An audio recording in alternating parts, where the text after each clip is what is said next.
Une Chronique 15. David se bâtit des maisons dans la cité de David, il prépara une place à l'arche de Dieu, et dressa pour elle une tente. Alors David dit, l'arche de Dieu ne doit être portée que par les Lévites, car l'Éternel les a choisis pour porter l'arche de Dieu et pour en faire le service à toujours. Et David assembla tout Israël à Jérusalem pour faire monter l'arche de l'Éternel à la place qu'il lui avait préparée. David assembla les fils d'Aaron et les Lévites, des fils de Kehath, Uriel le chef et ses frères, 120, des fils de Merari, Asaja le chef et ses frères, 220, des fils de Gershom, Joël le chef et ses frères, 130, des fils d'Élitsaphan, Skemaéja le chef et ses frères, 200, des fils d'Hébron, Éliel le chef et ses frères, 80, des fils d'Uziel, Aminadab le chef et ses frères, 112.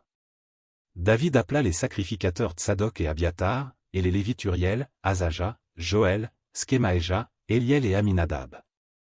Il leur dit, vous êtes les chefs de famille des Lévites, sanctifiez-vous, vous et vos frères, et faites monter à la place que je lui ai préparée l'arche de l'Éternel, du Dieu d'Israël.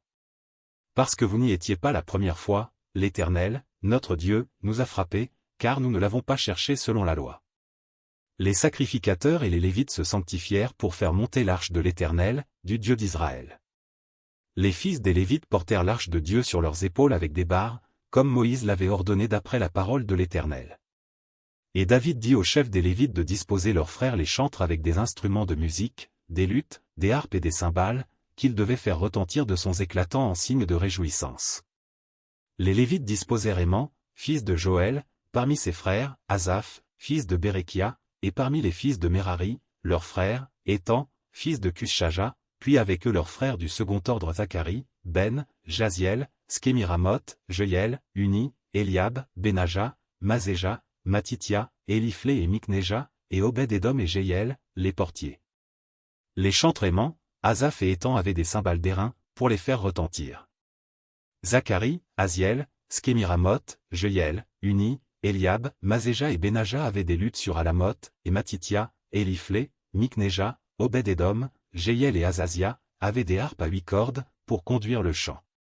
Kenania, chef de musique parmi les Lévites, dirigeait la musique, car il était habile. Bérekia et Elkana étaient portiers de l'arche.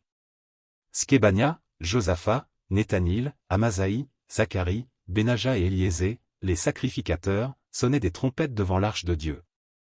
Obed-Édom et Jéshija étaient portiers de l'arche.